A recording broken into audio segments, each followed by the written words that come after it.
Hello, aujourd'hui j'avais envie de venir te parler de mode et d'écologie, mais que c'est deux thèmes qui sont très importants dans ma vie. Donc moi ça fait depuis très longtemps que je suis passionnée en fait par le fait de s'habiller, de chercher un style, etc. Et donc vraiment depuis très jeune. Et je pense que ça a une place toujours très importante dans ma vie. Et même si j'ai eu tendance à certains moments de me juger par rapport à ça en me disant que c'était une sorte de passion superficielle, je pense que maintenant je me rends compte que ça fait juste partie de ma personnalité et qu'il faut que j'embrasse entre guillemets ça. Par contre, il y a eu aussi une période de remise en question puisque en fait avec les problématiques écologiques actuelles, j'ai décidé de consommer d'une autre manière parce qu'en fait l'industrie de la mode est très polluante. Je pourrais mettre des sources un petit peu qui expliquent en quoi ça pollue et quelles sont les problématiques autour de ça. Et puis aussi il y a une énorme problématique morale et éthique en fait autour de l'industrie de la mode et de la fast fashion, avec notamment la production de collections mensuelles et du fait d'exploiter les ouvriers, etc.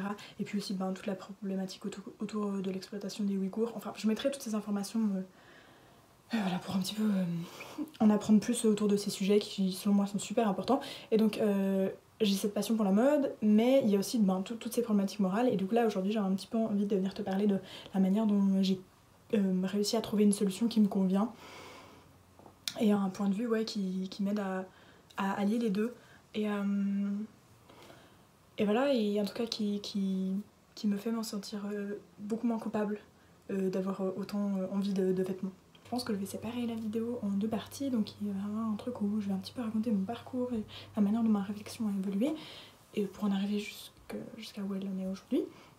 Et puis ensuite une partie où je résumerai en fait les conseils, puisque je pense quand même un petit peu, enfin en tout cas les frôler lorsque j'aborderai mon parcours, mais en tout cas je les rédigerai de manière beaucoup plus claire en fin de vidéo.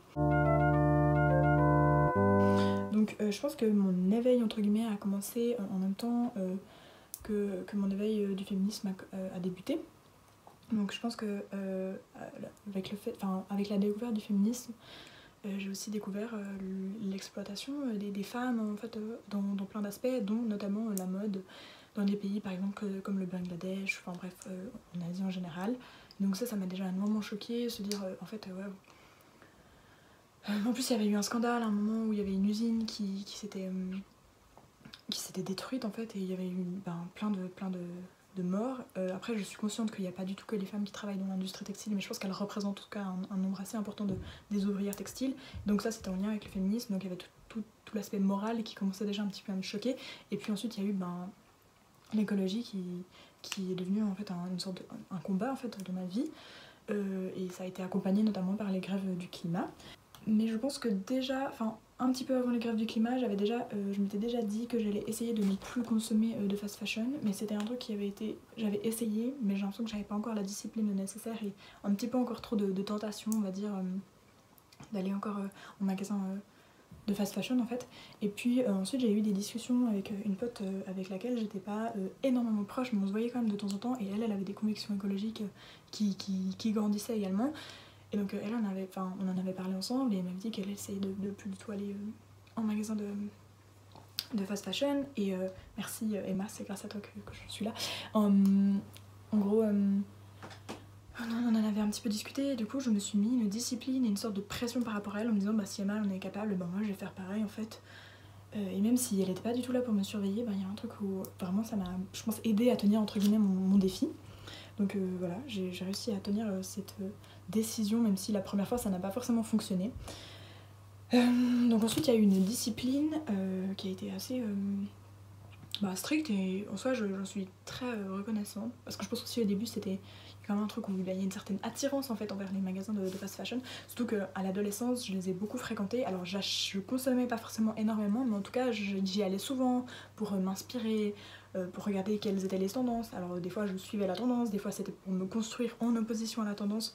Donc je pense qu'il y avait quand même une fréquentation des magasins de fast fashion, mais aussi parce que j'ai l'impression que c'était le seul endroit où je pouvais m'habiller, parce qu'on m'offrait pas les autres possibilités. En fait j'avais pas conscience des autres possibilités, et comme j'adorais la mode, il fallait bien que que ma passion soit alimentée, on va dire. Donc c'est vrai que lors de mon adolescence j'avais pas trop de... Désolée pour ce saut dans le temps en fait. Mais bref, du coup, c'était avant, pendant mon adolescence, c'est vrai que j'avais pas trop pas trop conscience de tout ce truc de seconde main, mais c'est venu à la fin à la suite de mon adolescence, autour de mes 16-17 ans. Et en fait, je pense que ça a été renforcé lorsque je suis arrivée au collège et j'ai vu que vraiment les gens avaient leur propre style et ouais, ce côté un peu vintage qui se développait, etc. Donc ça m'a encore plus donné envie d'aller dans les friperies. Et puis après, il y a eu tout ce truc de grève du climat, où en tout cas pour moi, le combat écologique, c'est devenu vraiment un truc qui était cool et que j'arrivais de plus en plus à assumer. Et donc forcément, ça m'a encore plus se donner envie de continuer dans mon chemin de la friperie, en fait. Je sais que je suis aussi passée à un moment par une période de colère en fait, envers les autres, puisque tout le monde ne suit pas forcément le même mode de vie par rapport à la consommation. Et c'est vrai que ça m'a extrêmement choquée, puisque y a des amis autour de moi qui n'avaient aucune mauvaise conscience à commander des paquets Zalando qui étaient énormes et puis à renvoyer le reste. Je me révoltais que des amis qui étaient super proches de moi fassent ça et ça m'était en colère et je me disais mais c'est fou, etc. C'était tellement loin de mes valeurs, etc. Et maintenant cette colère elle a évolué et je suis consciente que chacun peut faire ce qu'il veut, même si j'aimerais vraiment que les gens autour de moi soient plus conscients. Et voilà, je pense que je peux pas me permettre de juger les gens qui font pas exactement comme moi. Mais par contre on peut avoir des discussions par rapport à ça et je peux essayer de leur montrer à quel point c'est cool de le faire. Et en fait c'est un peu ce que je fais avec cette vidéo, dans le sens où je ne juge pas les gens qui vont en fast fashion, mais je les encourage très très vivement parce que je pense qu'il y a quand même plein de solutions à la fast fashion en fait, et à tout ce monde qui est quand même vraiment très problématique. Ensuite, cette colère s'est atténuée avec le temps. Et puis j'ai aussi commencé en fait, à coudre des vêtements que j'ai récupérés.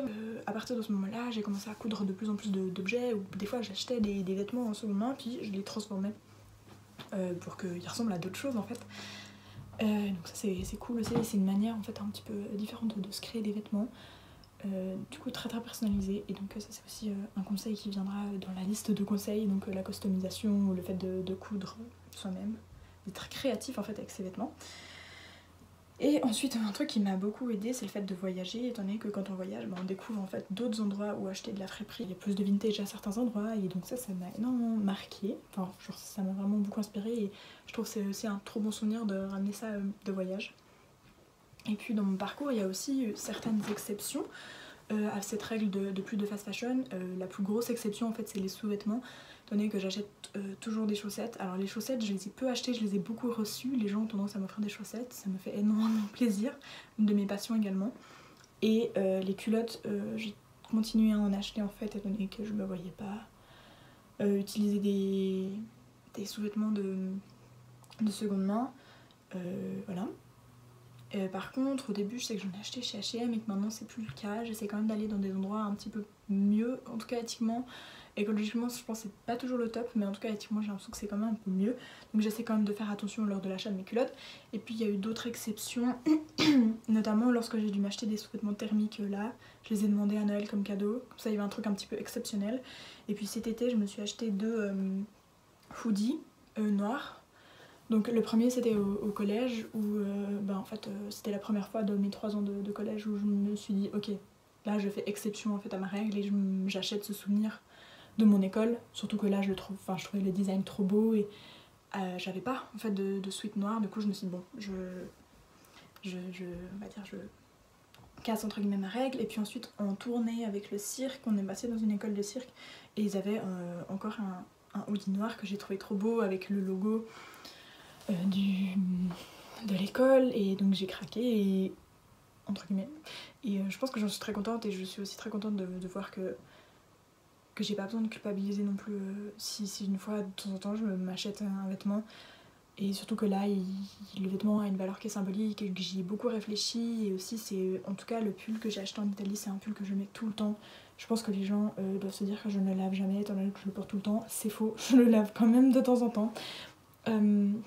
Mais bref, du coup, c'est aussi pour montrer que c'est possible de se permettre de faire des exceptions. Après, je pense qu'il faut quand même bien y réfléchir et voilà, en tout cas se dire se demander si on va porter ou pas le vêtement. En tout cas, voilà, c'était un petit peu pour le parcours que j'ai traversé. Et puis maintenant, je vais passer un petit peu à la liste des conseils.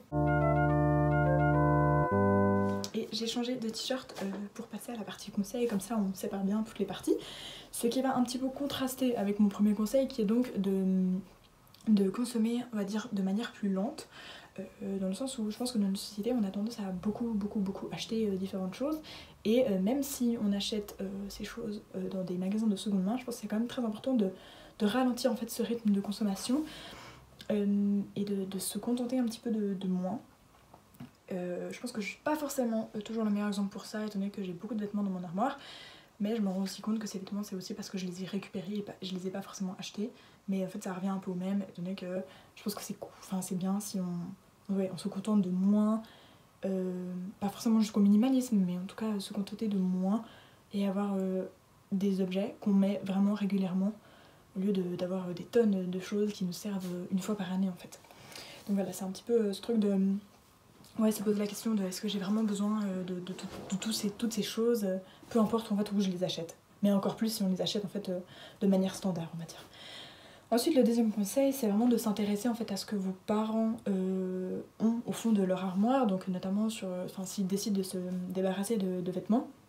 Moi, j'ai énormément profité à ces moments-là, donc quand mon père m'a donné des pantalons, alors ça a été juste une fois, mais dans le sens où ça fait déjà un petit peu. Et puis après, ma mère a eu plusieurs vagues en fait de rangement d'armoire qui m'ont vraiment permis d'alimenter mon armoire, et c'est vrai qu'il y a énormément de vêtements qui viennent de ma maman. Donc ça c'est quand elle s'est débarrassée d'affaires. Il y a aussi ma meilleure amie, lorsqu'elle s'est débarrassée de vêtements, elle m'en a passé plusieurs. En tout cas elle m'a donné le sac, elle m'a dit bah tu regardes qu'est-ce qui te plaît, et puis le reste elle l'a donné à la Croix-Rouge. Donc vraiment quand les gens se débarrassent des choses, ne pas hésiter en fait, à regarder, à acheter un coup d'œil. Je fais pareil avec mes cousins cousines, quand ils ont plus envie de leurs vêtements ils nous les passent, puis on check un petit peu, puis le reste il est donné ailleurs. Et donc ça rejoint un petit peu un conseil qui est donc celui de l'échange. Donc là je parlais plutôt de donner, donc après c'est moi qui les garde plutôt dans mon armoire, mais c'est vrai que c'est aussi possible de s'échanger de temps en temps les vêtements. Moi je fais ça pas mal en fait avec ma maman pour l'instant. Alors c'est surtout moi qui vais dans son armoire et peu elle qui vient dans la mienne, mais dans le sens où elle me permet en fait de prendre certaines pièces que moi j'ai pas forcément dans ma garde-robe, et donc ça m'évite comme ça de les acheter, mais je peux quand même changer un petit peu la manière dont je me sape grâce à ça. Donc ça je trouve ça trop cool, mais c'est aussi possible donc de le faire avec ses frères et sœurs ou ses cousins cousines comme je l'ai déjà dit, ou alors certains de vos amis ou votre copain ou votre copine. Donc il y a vraiment un truc où en fait ça vient en fait donner des nouvelles tenues, mais un peu on va dire éphémères. Le quatrième conseil c'est donc de consommer dans les friperies et les magasins caritatifs. C'est une chose dont j'ai déjà beaucoup parlé dans le reste de la vidéo. Puisque c'est maintenant mon moyen de consommation on va dire le plus fréquent. Donc les friperies ça va plutôt des magasins un petit peu vintage. Là il y en a un notamment à Fribourg qui s'appelle la Baraque à Fripe. J'ai encore peu été par manque de temps et aussi parce que c'est plus loin en fait de chez moi ou de mon école, mais je crois qu'il y a pas mal de pièces et que ça fonctionne assez bien, donc en soi je recommande. Voilà. Et sinon tous les magasins caritatifs, donc ça peut être des Emmaüs ou les magasins de la Croix-Rouge, encore ceux de Caritas qui ont différents noms en fait suivant le canton ou la ville. Moi je conseille le Caritas de Sion pour les gens qui y passent. Alors c'est pas ouvert le week-end mais c'est ouvert la semaine, et vraiment c'est énorme, genre c'est sur 3 ou 4 étages et il y a vraiment des étages très peu chers.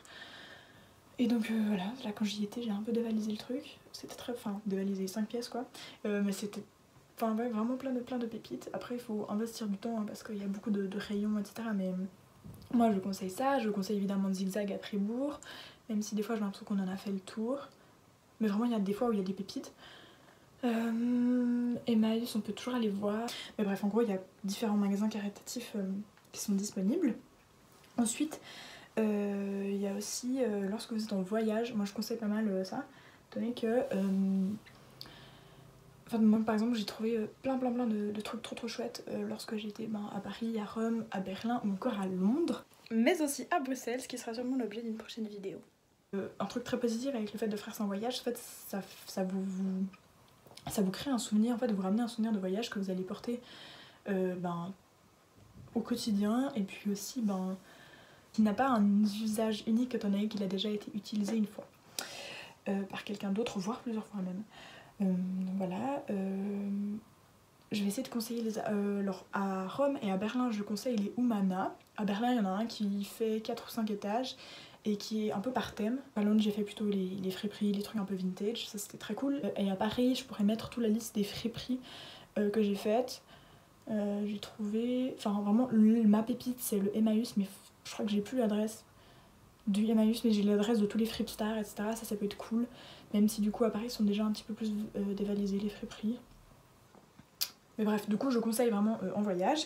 Ensuite il faut, je pense, une certaine curiosité. Donc vraiment ne pas hésiter quand vous êtes dans les friperies à chercher et à passer du temps en fait. Vous mettez au pire votre casque, n'importe quoi, vos écouteurs, ou alors vous laissez votre tête réfléchir. Mais franchement ne pas hésiter à chercher et à passer du temps en fait dans ces friperies. Et avec du coup pas mal de curiosité. Et si vous voyez une pièce, essayez-la. Il y a normalement toujours des cabines. Et des fois on est étonné parce que ça rend super bien. Et voilà, donc vraiment ce stock de curiosité et ne pas se fermer l'esprit. Et cette curiosité elle vaut aussi un peu pour du coup si vous faites une brocante ou si vous allez chez vos grands-parents, ne pas hésiter à leur demander en fait. Et voilà, donc moi la curiosité je vous conseille de ouf, c'est génial. Et ensuite il y a un conseil qui est donc de soigner ses vêtements, et ça va leur permettre en fait de durer dans le temps et donc d'aussi ralentir ce rythme de consommation. On peut prendre soin de ses vêtements de différentes manières, donc si par exemple on les tâche, essayer de les détacher avec certains produits, donc il y a des savons détachants notamment. Après l'eau de javel je conseille pas forcément, mais voilà, franchement il y a toujours, on peut toujours essayer en fait de détacher le vêtement, ça permet de le faire durer plus longtemps dans le temps, mais aussi de le recoudre s'il commence à s'user un petit peu, ou voilà, ne pas hésiter. Et aussi du coup si vous avez des demandes de couture, il y a des gens autour de vous qui peut-être maîtrisent mieux la couture que vous. Voilà, si ça vous effraie un peu, et sinon ne pas hésiter à faire vous-même en fait. Et si jamais quelqu'un a besoin d'aide en couture, pas de souci, je fais. En tout cas je peux essayer de faire. Ensuite il y a donc le dernier conseil, c'est la couture. Comme je l'ai déjà un petit peu abordé, moi j'ai refait plusieurs de mes vêtements. Donc c'était des vêtements que j'ai reçus la plupart du temps, ou alors que j'ai acheté. Bref. Donc on peut remettre... Ah oui, en fait c'est ça, la plupart du temps quand j'achète mes pantalons ils sont énormes, et quand je dis énorme c'est que genre les trucs 1 mètre tu vois, parce que je sais pas, je les trouve trop cool, et enfin des pantalons à la taille de mes jambes, mais forcément la taille elle correspond pas forcément, et donc j'ai trouvé une technique, comme j'ai déjà dit un petit peu avant, pour recoudre. Je la montrerai, mais en gros il faut découdre les poches, faire des pinces. Je vais essayer de montrer, j'ai pris 2 pantalons pour vous montrer un petit peu comment je les reprends à la taille. Là c'est la version un peu plus classique. Donc ce que j'ai fait c'est que j'ai décousu les 2 poches ici, et ensuite j'ai décidé de pincer le pantalon. Donc pour ça j'ai pris le tissu, je vais montrer en fait à un autre endroit, donc tac, et j'ai vraiment fait ça. Non, dans l'autre sens du coup, tac, et puis j'ai cousu un côté, ce qui fait que ça coule le deuxième côté avec. Donc là on peut voir un peu les pinces que j'ai faites là au bord. Moi je les laisse, mais en soi c'est possible de les couper, mais moi je me dis comme on sait jamais, un corps ça bouge, peut-être qu'il y a un hiver dans ma vie où ce pantalon sera trop petit, donc je pourrais le découdre et refaire d'autres ourlets. En l'occurrence chez moi là j'avais aussi dû enlever cette étiquette, donc une fois que j'ai cousu à peu près 20 cm, donc voilà, à peu près 20 cm de long, j'ai arrêté le fil, et puis j'ai recousu les poches des 2 côtés, et donc la petite étiquette. Il y a aussi des fois où il faudra enlever en fait les passants de la ceinture, et puis donc les recoudre ensuite. Ça dépend en fait du pantalon que vous avez. Ça c'était pour le premier. Ensuite pour le deuxième, j'ai fait exactement la même chose avec les pinces là, sauf que lui j'ai dû le faire tout le long du pantalon, étant donné qu'il était tellement grand en fait, si je reprenais que à la taille, ça faisait vraiment un effet ballon en fait ensuite. Donc je me suis dit, je vais faire une couture tout le long. Donc comme d'habitude, j'ai décousu les poches, j'ai commencé à faire la pince, et une fois que la pince était faite, je me suis rendu compte que c'était trop court en fait de la faire seulement jusqu'à 20 cm. Donc j'ai décidé de suivre tout le long de la jambe. Je sais pas si ça se voit. Voilà, là on voit la couture là tout le long de la jambe. Et on voit aussi en fait au niveau de l'ourlet que j'ai fait que il y a une couture à cet endroit là. Donc il y a là au bord du pantalon normal. Mais il y a aussi au milieu là où j'ai dû faire du coup ces petites coutures pour pas que mon pantalon soit trop bouffant en fait. Et à nouveau j'ai recousu les poches une fois que c'était fait. Donc voilà, ça c'est aussi une possibilité. Si le pantalon est tellement grand, bah, vous pouvez vraiment le faire jusqu'en bas pour que ça donne un style bah, pas trop énorme en fait. Parce que là il y a vraiment trop un décalage entre la taille et le reste. Et un autre truc que j'ai dû faire avec ce pantalon, c'est que la fermeture éclair tombait tout le temps. Et ben, c'était assez gênant de se retrouver tout le temps à moitié nu. Avec, enfin en tout cas la fermeture éclair tout le temps ouverte. Et donc ce que j'ai fait, c'est que j'ai mis un petit anneau à la fermeture éclair. Et cet anneau, je le monte, je l'accroche autour du bouton comme ceci. Et puis ensuite je ferme le bouton, voilà. Je ferme tout. Et comme ça, je peux garder ce pantalon. Je n'ai pas besoin de m'en débarrasser juste à cause d'un petit problème de fermeture éclair. Voilà, j'espère que ça a pu t'aider en quelque sorte. Voilà. Donc ça c'est ce que je conseille au niveau des pantalons, mais aussi au niveau des fois des robes, il manque des boutons. Donc ne pas hésiter en fait à essayer de recoudre. Mais vous pouvez aussi, des fois vous trouvez un tissu qui est trop beau, mais la forme du vêtement vous convient pas du tout. Bah, on peut essayer de créer d'autres choses en fait à l'aide de ce vêtement. Donc moi c'est vraiment ce que je conseille. J'ai notamment fait un top à partir d'un sac de couture. Donc c'était un sac à tricot. Et j'ai gardé tout le tissu, puis j'en ai fait un top bon, très mini, hein, parce que il y avait peu de tissu sur ce sac. Mais puis en fait ça crée aussi, enfin c'est créatif et puis ça crée une certaine fierté. Et donc en lien avec la couture, vous pouvez aussi tenter la customisation des vêtements. Comme ça ils vous correspondent aussi un petit peu plus. Ce que je conseille aussi, c'est que moi j'ai eu plusieurs vêtements, en tout cas un t-shirt avec des taches de rouille. Je l'aimais trop, etc. Et je me suis dit, bah, peut-être en fait si je le fais du tie and dye à l'eau de javel avec, peut-être que les taches de rouille vont partir. J'ai l'impression que l'eau de javel soignait tous les maux. Alors le t-shirt est maintenant super beau, tout tie and dye et tout. Je crois que je l'ai là en plus. Donc le t-shirt est trop cool, il est vraiment tie and dye. Et en plus il y avait un bord noir qui est aussi maintenant tie and dye, mais du coup plutôt en orange, vu que le noir javel ça vient brun orange. Mais les taches de rouille ne sont pas parties pour autant, donc si jamais vous avez de la rouille ça ne sert à rien, la javel ça ne fonctionne pas. Mais bref, je suis très contente et du coup j'ai eu l'impression d'avoir un nouveau t-shirt en faisant ça. Donc je crois que j'ai fait un petit peu tous mes conseils. Je mettrai du coup les adresses en barre d'infos. Et si vous avez des super adresses, n'hésitez pas à me les partager. Un dernier conseil que j'ai pas donné en fait parce que moi je fréquente très peu ça, mais il y a aussi plein de sites de seconde main. Donc que ce soit Vinted, United Wardrobe, enfin bref, je les connais pas du tout parce que moi je m'y intéresse pas trop. Il y a Depop aussi, mais je sais que j'ai des potes qui sont dessus et qu'elles kiffent trop, donc ne pas hésiter à faire ça non plus parce que c'est aussi possible de revendre vos habits sur ces sites. Donc voilà, j'espère que cette vidéo t'a plu, que j'ai pas trop parlé, et si c'est le cas, ben je suis pas trop désolée non plus parce que c'est un sujet que j'aime trop. Je pense que du coup je vais insérer des images de mon armoire comme je l'ai déjà dit avant. Et puis je vais essayer de faire plus de vidéos un peu outfit parce que j'aime trop ça, mais je m'étais pas encore donné la possibilité de le faire jusqu'à maintenant. Voilà, merci d'avoir écouté jusque là et je te fais plein de gros bisous.